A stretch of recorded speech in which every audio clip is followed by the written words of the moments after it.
Assalamualaikum warahmatullahi wabarakatuh. Waalaikumsalam warahmatullahi wabarakatuh. Alhamdulillahilladzi an'ama alaina bi ni'matil imani wal islam wa hiya a'dhamun ni'am. Asyhadu an la ilaha illallah wahdahu la syarika lah wa asyhadu anna Muhammadan 'abduhu wa rasuluhu alladzi la nabiyya ba'dah. Allahumma shalli ala sayyidina Muhammad wa ala alihi wa sahbihi ajma'in. Amma ba'du. Marilah kita sama-sama mensyukuri segala nikmat yang telah diberikan Allah Subhanahu wa taala kepada kita, baik nikmat kecil maupun nikmat besar.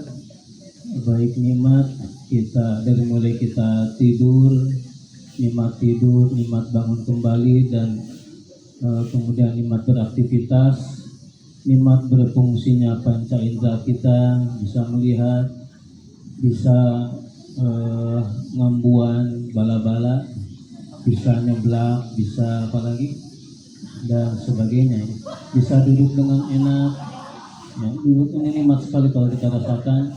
Ingat ketika kita atau yang lain sedang sakit pantat, sakit bisul lah anggap ya, misalnya satu saja bisul di pantat, itu enggak nyaman duduk. Pasti duduknya apa? Pasti duduknya yang ngeyeng. Kalau kebayang kalau bisulnya dua, nikmat tidak? Tidak, itu saja kita nyaman. Oleh karena itu kita bersyukur kepada Allah Subhanahu wa taala nikmat sehat ini, nikmat menghirup udara, dan nikmat yang tidak kita pernah rasakan, seperti nikmatnya kita bernapas, nikmatnya kita berkedip, nikmatnya darah yang mengalir dalam tubuh kita. Kebayang darah ketika orang sakit pinggang, sakit pusing, sakit apa, karena tertahan darahnya tidak mengalir, maka sakitlah tubuh kita. Maka nikmatan kita mengalir darah dalam tubuh kita yang tidak pernah kita rasakan, yang tidak pernah kita jarang kita pikirkan, nikmatnya bernapas dan sebagainya. Karena itu kita patut bersyukur kepada Allah Subhanahu wa taala segala nikmat yang telah kita rasakan, yang telah kita manfaatkan. Dan yang tidak kalah penting adalah nikmat kita memiliki nikmat iman dan Islam yang telah kita miliki dalam diri kita. Mudah-mudahan kita selalu bersyukur, dan mudah-mudahan kita menjadi hamba-hamba yang pandai bersyukur. Amin ya Allah ya Rabbal alamin.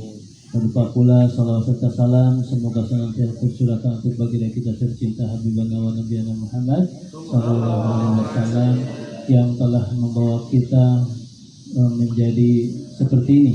Tanpa beliau tentu kita tidak tahu masih terjadi seperti apa kita kehidupan kita sekarang ini. Dan walaupun kita tidak bertemu Rasulullah, tapi ajarannya masih ada, tapi ajarannya masih kita bisa laksanakan dalam kehidupan sehari-hari. Mudah-mudahan sekali lagi kita dijadikan sebagai hamba-hamba yang selalu merindukan Rasulullah, dan Rasulullah juga merindukan kita, dan kita mudah-mudahan diakui sebagai umatnya dan juga diberikan syafaatul uzma di yaumil kiamah nanti, diberikan pertolongan yang besar oleh Rasulullah SAW. Amin ya Allah ya Rabbal alamin. Karena syafaat ini, pertolongan ini adalah sangat dibutuhkan oleh kita semua di saat semua orang dibangkitkan dari alam kubur dan semuanya berada di alam mahsyar, yang dari awal, dari Nabi Adam, umat Nabi Adam sampai Nabi terakhir, sampai kita sebagai umatnya Rasulullah SAW sampai hari kiamat, itu dibangkitkan nanti dari alam kubur, berkumpul di padang mahsyar. Di saat itu ratusan tahun menunggu keputusan dari Allah Subhanahu wa taala.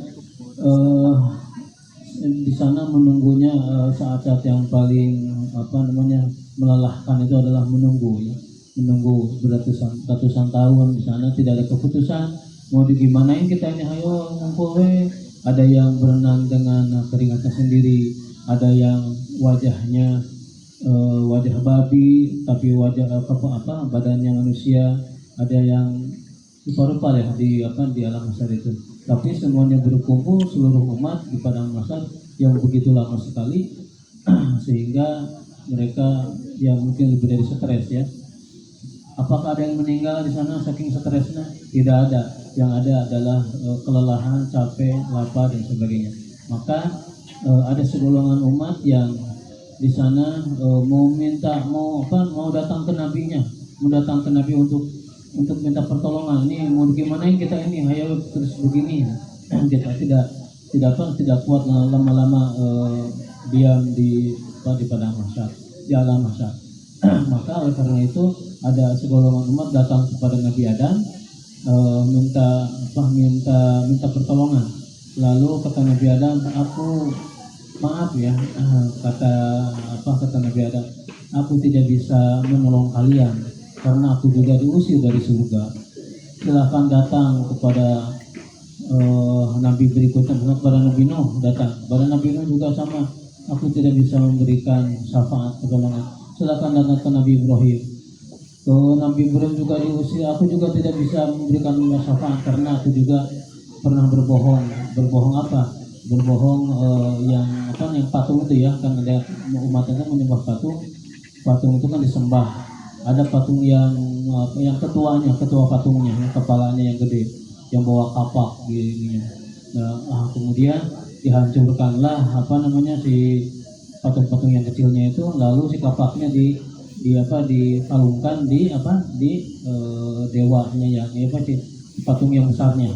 Lalu mungkin masyarakat saat itu marah, ini Tuhan-Tuhannya dihancurkan, Tuhan-Tuhan mereka dihancurkan. Lalu bercuriga lah, oh ini pasti Nabi Ibrahim, maka semuanya tertuju pada Ibrahim. Lalu dicarilah dan dapatlah, lalu dibawa Nabi Ibrahim itu dan disuruh ngaku, betulkah kamu yang menghancurkan ini? Lalu jawab Nabi Ibrahim, saya tidak menghancurkan patung-patung ini. Terus siapa kamu? Tuh yang gede, tuh patung itu yang ada kapaknya, berarti sama dia, kata Nabi Ibrahim. Lalu kata mereka gimana? Wah, masa kan patung nggak bisa kan diam dari dulu juga nggak bisa menghancurin, pasti kamu. Tuh kan mereka itu ya kalau memang tidak bisa menghancurkan, kenapa dijadikan Tuhan, kenapa dijadikan sembahan kalau tidak bisa menolong. Walaupun mereka kalah dalam berdebat, tapi tetap aja. Maka di sana tidak bisa memberikan syafaatnya karena Nabi Ibrahim berbohong. Kan yang menghancurkan itu siapa? Nabi Ibrahim, tapi berbohong bahwa itulah dia yang menghancurkan itu patung yang gede, kan gitu. Itu berbohong segitu saja, padahal demi kebaikan, demi mengalahkan mereka, tapi tetap saja marah yang umat itu. Lalu Nabi Ibrahim dibawa ke sebuah lapangan besar, dan di lapangan besar itu ada api unggun yang kayu bakar yang telah dikumpulkan. Kemudian Nabi Ibrahim dipentangkan, langsung dimasukkan ke dalam api unggun itu. Lalu mungkin sudah disangka sudah meninggal, lalu pas dikorek-korek gitu, ternyata tiba-tiba Nabi Ibrahim keluar aja, dia tidak terbakar sedikit pun. Nah, itu mukjizat Nabi Ibrahim. Nah, maka ketika umat dia pada masa itu datang kepada Nabi Ibrahim, lalu maaf aku tidak bisa memberikan syafaat. Lalu datanglah ke siapa lagi, ke Nabi Isa. Lalu dari Nabi Isa juga, saya maaf tidak bisa memberikan pertolongan kepada kalian semua. Aku tidak berani memberikan pertolongan. Kenapa? Karena aku sama umatku dianggap sebagai Tuhan. Ya enggak? Karena ya Nasrani kan menganggap bahwa Nabi Isa itu adalah Tuhan ya. Oleh karena itu maka kata Nabi Isa, datanglah silakan kepada Nabi Muhammad, Nabi yang terakhir. Beliau adalah Sayyidul Anbiya ya, penghulu para nabi. Lalu datanglah kepada Nabi Muhammad. Ya, lalu di sana Nabi Muhammad berdoa kepada Allah Subhanahu wa taala, minta pertolongan agar umatnya diberikan syafaat pertolongan, dan dilanjutkan alamnya, dilanjutkan tahap berikutnya gitu. Jangan sampai diam di satu alam, maka lanjutkanlah dihisab ya, kemudian ada yang selamat, ada yang celaka, lalu dilanjutkan lagi ke alam berikutnya, misalkan alam mizan, dan selanjutnya ada yang ke surga, ada yang ke neraka. Itu maka syafaatul uzma itu penting buat kita semua. Salah satunya juga syafaat ini adalah membaca Al-Quran ya. Baca Al-Quran adalah Iqra'ul Qur'ana, adalah dikatakan Iqra'ul Qur'ana fa innahu ya'ti yaumil qiyamah syafa'atun ila ashabihi. Jadi bacalah Al-Quran, maka sesungguhnya Al-Quran itu akan menjadikan penolong untuk kita pada hari kiamat nanti. Pertanyaannya adalah sejauh mana kita dekat dengan Al-Quran ya. Dekat itu bukan berarti dekat di sakuan, iya dekat. Beda, itu dekat secara fisik ya. Dekat, ada juga dekat di rumah juga Al-Quran itu ada disimpan di atas lemari atau di dalam lemari, disimpan terus Qurannya masih bagus ya. bahkan sampai kalau di luar lemari di atas sampai ke bulukannya, sampai ke berdebu. Bukan seperti itu. Maka Al-Quran yang sering kita baca setiap hari, bahkan sampai dihafal, alhamdulillah ya. Mudah-mudahan kita walaupun belum nyampe 30 juz ya, ketika ada pernah alhamdulillah kan Asga ya, alhamdulillah sudah 30 juz, bukan juz 30 tapi 30 juz ya. Mudah-mudahan kita bisa mencontoh beliau, dan kita walaupun misalkan kita juga masih belum nyampe ke 30 tapi kita baru juz 30 terus, tapi tetap dalam hati kita ingin menjadi hafid, maka sama aja dia digolongkan sebagai hafid ya, sebagai penghafal Al-Quran. Karena walaupun tidak meninggal dunia, masih hidup, maka masih terus menghafal Al-Quran dan baca Al-Quran. Nah, dikaitkan dengan itu, maka ya sampai Quran itu kita tamatkan, misalnya hanya di bulan Ramadan saja, tamat 1 kali, ya masih mumpung ya, 1 kali juga kita masih bisa tamat, syukur-syukur berkali-kali. Di luar itu ya, di hari-hari atau di bulan selain bulan Ramadan, kita punya target tamat Al-Quran, tidak mesti buru-buru. Misalkan target dalam sehari berapa, kalau sehari biasanya berapa juz baca Quran, akang-akang teteh-teteh biasanya sehari berapa juz baca Al-Quran? Ada yang satu hari 1 juz, ada alhamdulillah. Teteh-teteh ada yang 2 juz dalam 1 hari, ada alhamdulillah ya. Ada yang 1 lembar sehari, ada alhamdulillah. Alhamdulillah lah itu namanya. Mudah-mudahan yang belum alhamdulillah nanti bisa alhamdulillah. Kenapa? Tadi ingat pada hadis tadi ya, bahwa bacalah Al-Quran itu akan menjadi penolong, baik penolong di dunia maupun di akhirat. Dan Al-Quran ini juga akan menjadi penolong, akan menjadi cahaya nanti di dalam kuburan kita nantinya. Kenapa? Ini ada beberapa cerita. Ini ada bagaimana caranya kita mempercayai bahwa di alam kubur itu ada siksa, ada kenikmatan dan sebagainya. Ini sudah ditunjukkan oleh Allah dari berbagai kejadian-kejadian. Salah satu contoh misalnya, ada yang mati suri ya, pernah ya, yang mati suri itu kan ada ya, beberapa orang yang mati suri itu ketika dia sedang koma di rumah sakit, ya sedang koma, lalu matilah di sana, mati suri, dia si arwahnya itu keluar dari tubuhnya, dan dia melihat tubuhnya, lalu ada yang membawa 2 orang yang bercahaya putih, ternyata itu ya malaikat ya. Kemudian dibawalah ya si arwahnya ya, yang sakit, yang koma itu. Kemudian dia tiba-tiba di alam ruh itu ketemu sama pamannya yang sudah meninggal dunia. Lalu bertemu di sana, dialog. Kamu kenapa kesini?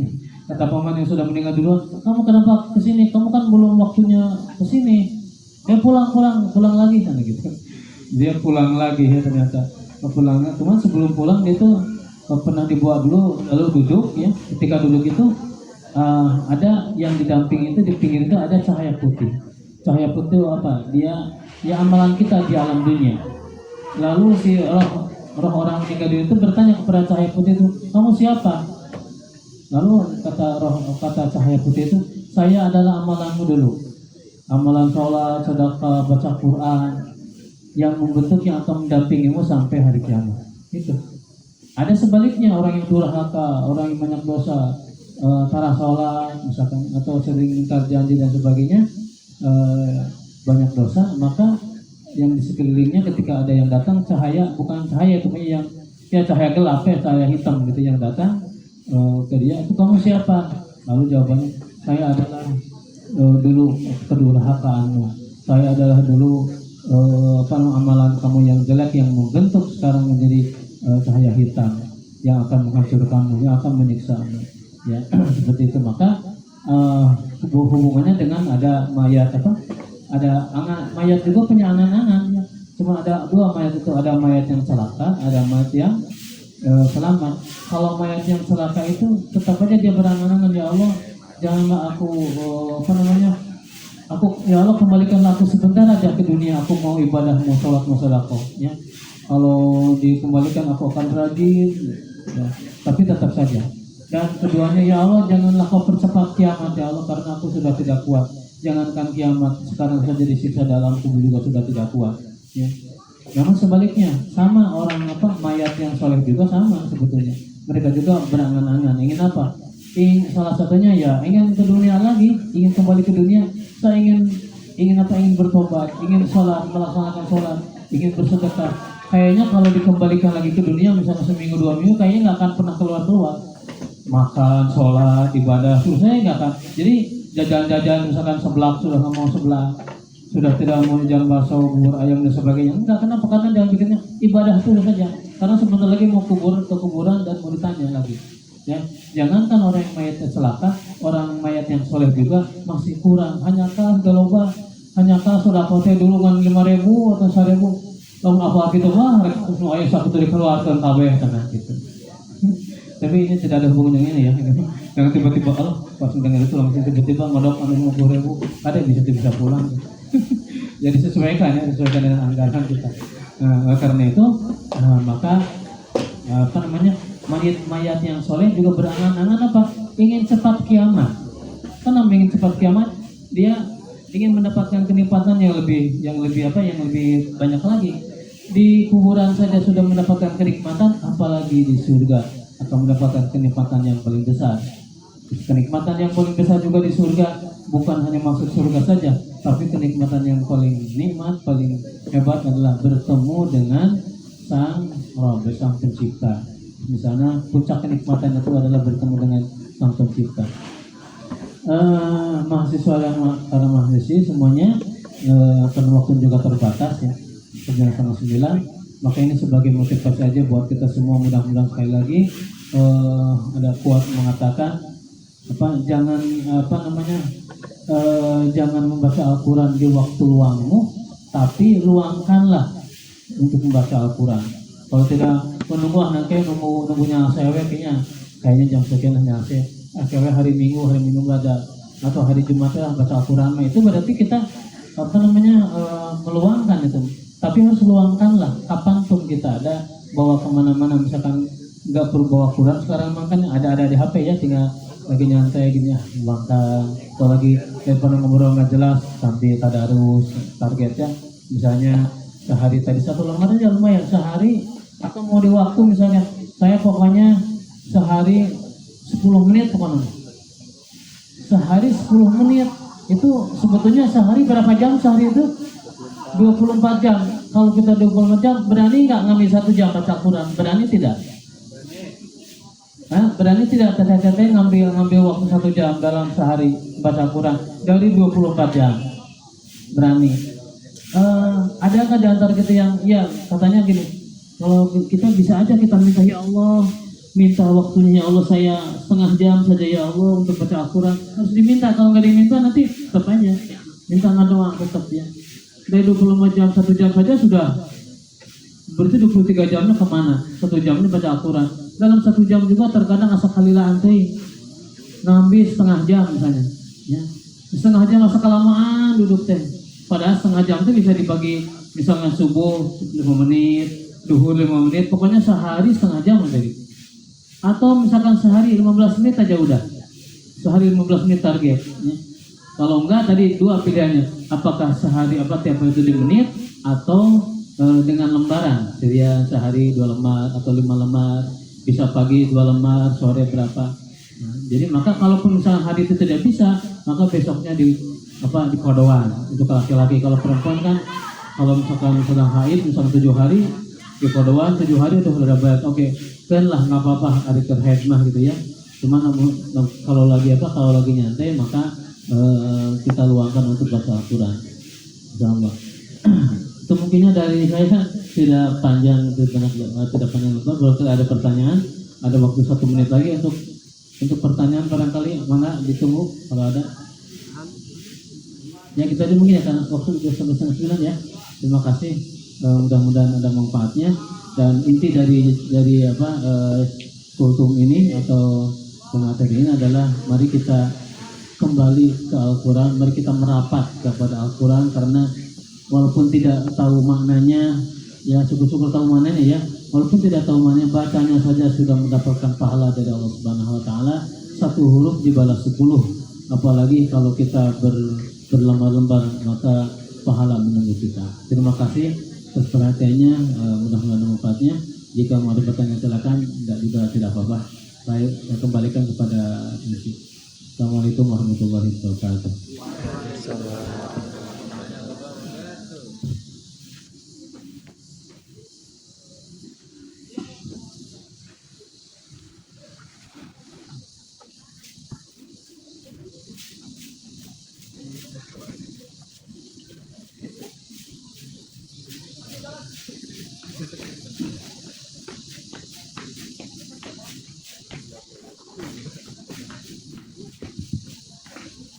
Oke, teman-teman, jazakumullah khairan katsiran Bapak Hamdani yang telah memberikan sedikit materi atau hukum ya, yang bisa diambil atau kesimpulannya itu jangan kita lupa dengan Al-Quran, dan Al-Quran itu jangan sampai kita tinggalkan, karena Al-Quran itu bisa menjadi syafaat yang akan menolong kita di akhirat nanti. Oke, untuk selanjutnya masih ada waktu ya teman-teman, sampai jam 9 ada sesi mentoring, dan untuk kepada para peserta untuk mendekat kepada mentornya masing-masing.